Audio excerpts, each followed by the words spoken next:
दोस्तों, आज एक काली रात की सच्चाई आपसे शेयर करना चाहती हूँ, जो कि बहुत ही खतरनाक है, बहुत डेंजरस है। जो हमने फेस किया है अपने सामने, अपने आंखों के सामने, वो दर्द फील किया है। मुझे ज़रूरी लगा कि मैं ये कहानी आपसे शेयर करूं। अब इसमें बहुत सारे लोग कहेंगे कि बैठे बैठे कहानियां बना देती है और डेली वीडियो अपलोड करती है। देखिए, यूट्यूब प्लेटफॉर्म है, यहाँ पे हम आते हैं कि हमारी बात आगे तक पहुँचे, और हर कोई आता है व्यूज़ के ही लिए आता है। चाहे वो क्रिएटर छोटा हो या बड़ा हो, हर किसी का यही लक्ष्य होता है कि हम यूट्यूब पे आए तो हमारी वीडियो अधिक से अधिक लोग देखें और अधिक से अधिक इस पर व्यूज़ आए और अधिक से अधिक हमारा भी बात लोगों तक पहुँचे। अब आप रीजन आप कुछ भी समझे, लेकिन जो भी मैं बातें बताती हूँ सच पर आधारित होती है।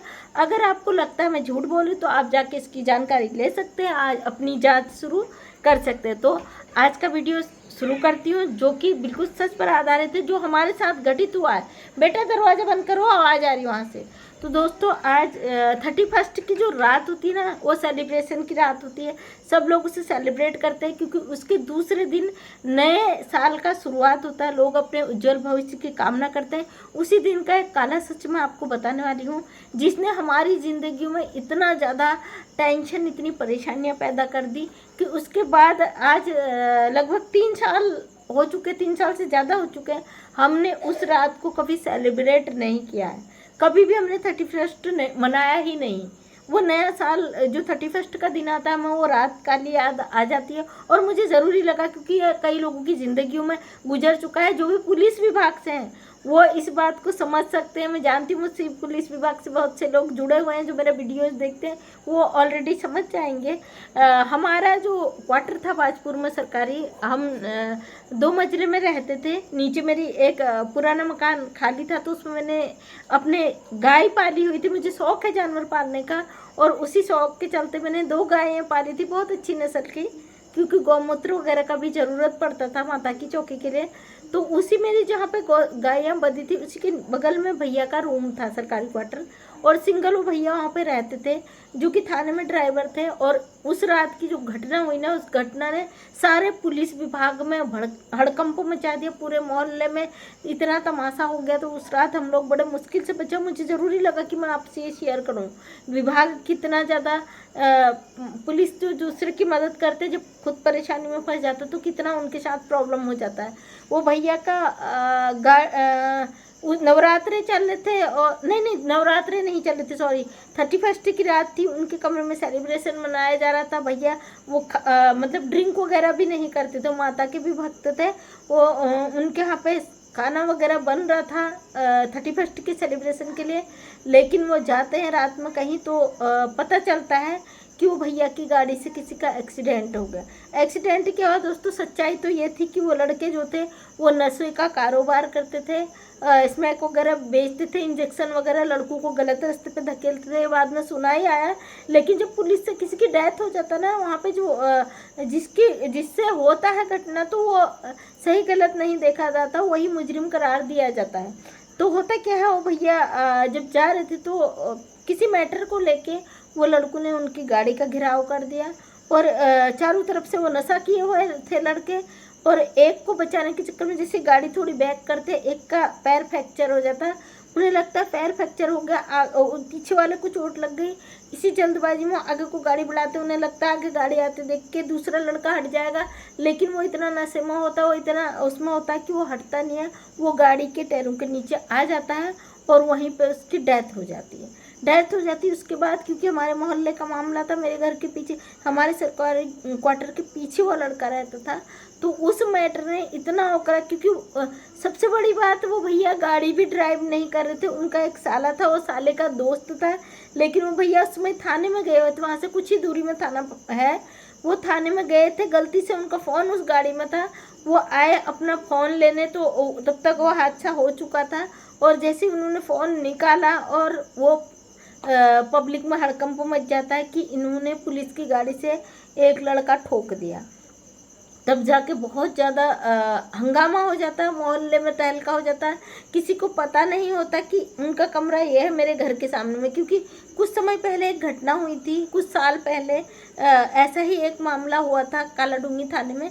तो वहाँ थाने में आग लगा दी गई थी। मामला इतना गर्मा गया था कि लोग इतनी गालियां दे रहे थे पुलिस को, इतने ज़्यादा मतलब उनके बच्चों को मारने की बात इतना ज़्यादा वो हो गया था कि वो रात हमें, उस रात के बाद हमने कभी सेलिब्रेशन नहीं किया, 31st का सेलिब्रेशन नहीं किया। वो हादसा हम आज भी नहीं भूलते।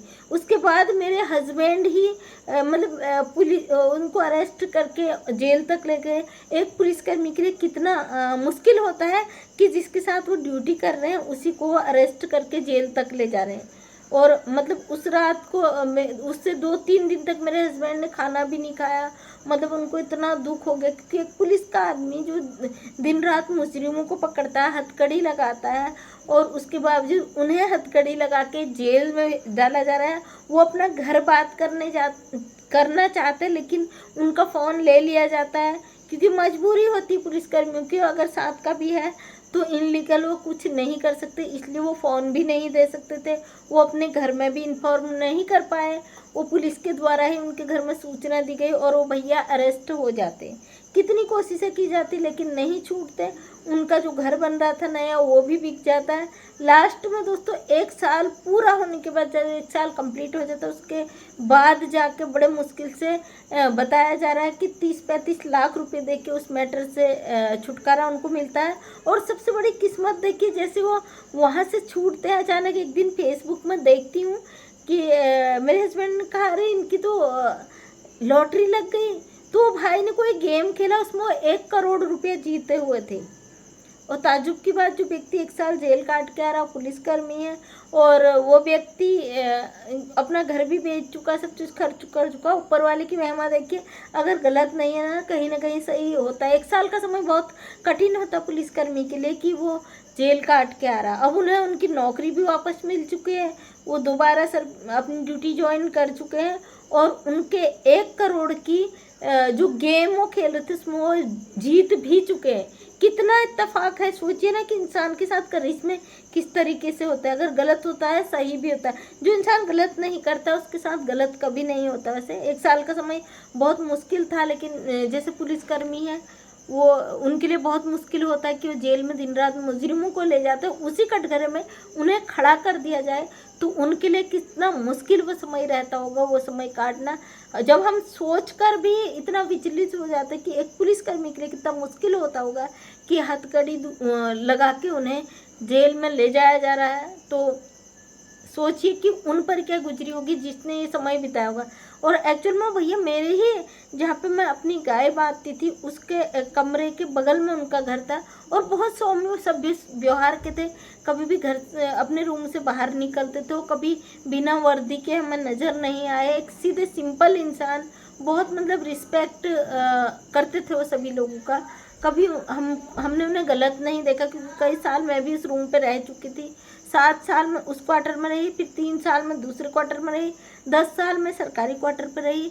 तो इन 10 सालों में हमने कभी उन्हें गलत नहीं देखा। हालांकि वो बाद में आए थे, वो 3-4 साल शायद उस रूम पे रहे, लेकिन हमने उन्हें कभी गलत नहीं देखा। और बहुत दुख हुआ जब पता चला, अचानक वहाँ सेलिब्रेशन की तैयारी चल रही थी, पार्टी चल रही थी, उनके गिफ्ट्स आ रहे थे, और जैसे इस रात 12 बजे केक कटता उससे पहले 6-7 बजे करीब ये हादसा हो गया। और जो सेलिब्रेशन की रात थी वो मातम में बदल गई। और कुछ समय बाद हमें पता चला कि उन्हें अरेस्ट कर लिया गया, और भी मेरे हस्बैंड खुद अरेस्ट करके ले गए। तो उन्होंने मुझे कॉल किया, ऐसी बात हो गई।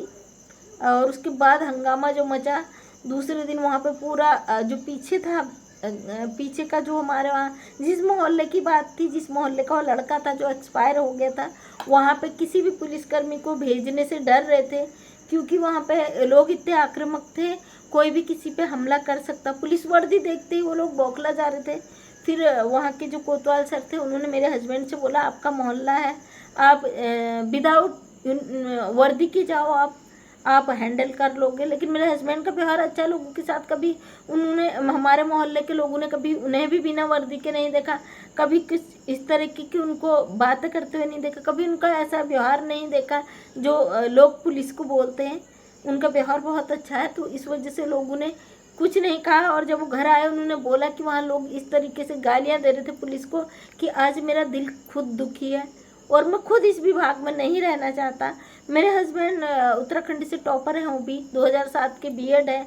ऑलरेडी जो प्राइमरी टीचर भर्ती है उसमें मेरा और मेरे हस्बैंड दोनों का नाम है, और वो पुलिस में वैसे भी नहीं रहना चाहते थे। देखिए अब ये तो उनकी ड्यूटी है, उन्हें करना ही था, और बड़े मुश्किल दौर होता है इंसान के लिए जब ऐसे सिचुएशन से गुजरता है। और मुझे ज़रूरी लगा कि ये बात मुझे शेयर करनी चाहिए। कई लोगों के साथ ऐसी घटनाएं घट चुकी हैं, क्योंकि पुलिस सबकी सुरक्षा करती है, सबकी रक्षा प्रदान करती है। जब उनके ऊपर बात आती है, उनके लिए लड़ने को कोई नहीं होता, ना तो वो धरना प्रदर्शन कर सकते हैं, ना अपने लिए कोई मांग कर सकते हैं। लेकिन बहुत दुखद घटना हुई, मुझे ज़रूरी लगा मैं आपसे शेयर करूं, क्योंकि मैं एक सोशल वर्कर हूं, मुझे अधिकार है मैं अपनी बातों को रखूं और मैं अपनी वो सारी सच्चाई आपसे शेयर करूं। क्योंकि अगर मैं सोशल साइड पे आई हूं तो मैं उस चीज़ को आपको सच दिखाने के लिए ही आई हूं, और उम्मीद करती हूं आप अपना प्यार इस तरीके से बनाए रखेंगे। डेली सुबह 8 बजे मेरा एक वीडियो आता है, उसमें अपना प्यार बनाए रखें। और अगर आप आगे मेरा वीडियो देखना चाहते हैं तो चैनल को सब्सक्राइब करें। बहुत दुखद घटना थी, कई समय से सोच रही थी बनाऊंगी, लेकिन पता नहीं क्यों अंदर से ही हिम्मत नहीं आ रहा था कि इस टॉपिक पर कभी वीडियो बनाऊं या बात करूं। आज मुझे ज़रूरी लगा कि मुझे इस विषय पर बात करना चाहिए, क्योंकि ये घटनाएं काफ़ी लोगों के साथ ऐसी घटनाएं हुई हैं और इस सिचुएशन से वो निकल नहीं पाया। मेरे विभाग में बहुत सारी ऐसी घटनाएं हुई हैं जो मैंने अभी शेयर नहीं करी, आगे को आपसे करूंगी। इसी तरीके से अपना प्यार बनाए रखें, और अगर आप मेरा वीडियो देखना चाहते हैं चैनल को सब्सक्राइब करें, ताकि मेरे वीडियो का नोटिफिकेशन आप तक मिल सके, और फिर से एक नई वीडियो लेकर मैं आपके पास आ सकूँ। दिल से आपका थैंक यू, धन्यवाद। बहुत सारा प्यार दिया आपने, उसके लिए ढेर सारा आपको प्यार, थैंक यू। सतर्क रहे, सावधान रहे, बहुत ज़रूरी है आज के समय में, क्योंकि कलयुग है। कलयुग में कुछ भी पॉसिबल नहीं है, इम्पॉसिबल नहीं है, सब कुछ पॉसिबल है, कुछ भी हो सकता है। इसलिए सतर्क रहना, सतर्कता बनाए रखना आजकल बहुत ज़रूरी। थैंक यू, तहे दिल से आपका धन्यवाद।